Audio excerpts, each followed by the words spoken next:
All right, in this video, we're going to look at two of the more difficult comma rules, or one of two, I should say. This one is the non-essential rule. In this case, we need to separate non-essential, so it means it is not critical to the understanding of the sentence. We need to separate non-essential phrases or clauses from the rest of the sentence. And basically, like I said, non-essentials are phrases or words that add information to the sentence, but it is not that important to the main idea of the sentence, meaning it doesn't change the main idea if we get rid of it. We don't lose the main meaning of the sentence should we get rid of it. Let's take a look at this example. To Kill a Mockingbird, written by Harper Lee, is one of Miss MD's favorite books. Again, true statement. If I were to take out the part that says written by Harper Lee and just said, To Kill a Mockingbird is one of Miss MD's favorite books, I did not change the meaning of that sentence at all. This part right here, written by Harper Lee, is non-essential information. It is information that is adding to the sentence, but it is not changing the overall meaning. To Kill a Mockingbird is still my favorite book. We just now know with this additional information that Harper Lee is the author, but I could remove the phrase and it would not change the meaning of a sentence. Thus, it is non-essential. If that's the case, if we have a non-essential phrase, we need to offset it with commas. So To Kill a Mockingbird, comma, our non-essential phrase, comma, is one of Miss MD's favorite books.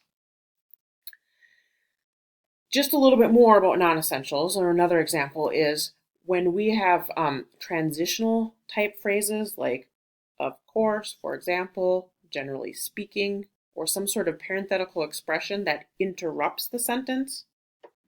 Again, it's not essential because we don't need it to understand the meaning of a sentence, but it's one of those kind of things we use in our conversation. We are going to put commas in it. So if I were to say something like, the book, generally speaking, is a classic, I could take this out. I could just say the book is a classic. This is simply this phrase, generally speaking, is essentially an interrupter that is not essential to the meaning of a sentence. And because it's not essential, because I could move on with my life without it, I need to put commas around it. So I would say the book, comma, a non-essential phrase, generally speaking, comma, is a classic. Now let's take a look at a couple hints or helpful pieces of information. If a phrase is essential to the meaning of a sentence, don't use commas, even if it seems like it's extra, but if it's essential to us understanding or it will change the meaning of the sentence, we can't use commas. Take a look at what I'm saying here. All students whose names are on that list must report to Miss Washington this afternoon. If we remove this phrase right here, whose names are on this list, we've changed the meaning of the sentence because it would read, all students must report to Miss Washington this afternoon. That means every student's going to Miss Washington, not just the kids whose names are on the list. So therefore, this phrase, even though it sounds extra, it is essential to the meaning of the sentence. So we would not put commas around something like that. Let's take a look at a practice. Either pause the video or wait for the quiz to determine if commas are needed in this sentence. Dr. Laker, who drives a yellow van, is his advisor. So first we're going to scan the sentence and we're just going to see what's the part that seems kind of extra, maybe it's not needed. And if we take a look at this sentence, we could just say Dr. Laker is his advisor. That's a sentence on its own. But we have this additional part, who drives a yellow van. So ask yourself, is the phrase who drives a yellow van essential to understand the meaning of the sentence? Or does it change the meaning of the sentence if we take it out? If we just said Dr. Laker is his advisor, that sentence makes sense.